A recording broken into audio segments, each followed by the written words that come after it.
Hallo allerseits. Lösen Sie die Radhalterungsschrauben.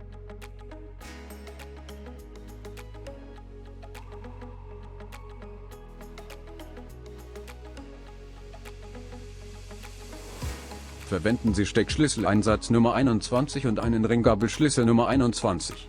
Entfernen Sie die Muttern, die die Stabilisatorstange an der Stabilisatorenverbindung und dem Federbein befestigt.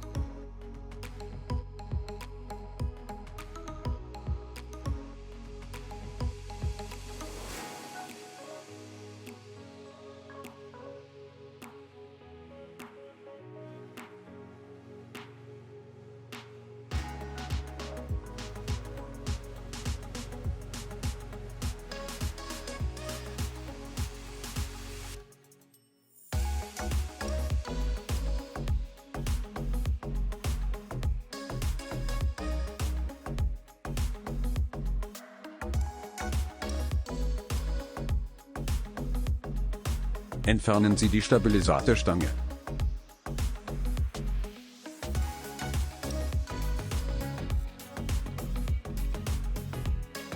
Installieren Sie eine neue Stange, ziehen Sie die Befestigungsmutter an der Stabilisatorstange und am Federbein an. Verwenden Sie Steckschlüsseleinsatz Nummer 21 und einen Ringgabelschlüssel Nummer 21.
Bringen Sie das Rad an.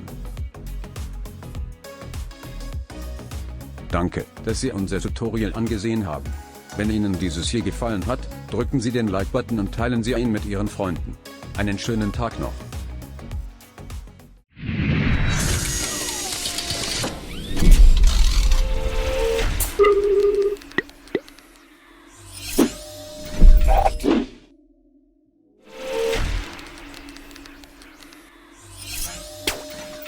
Mm-hmm.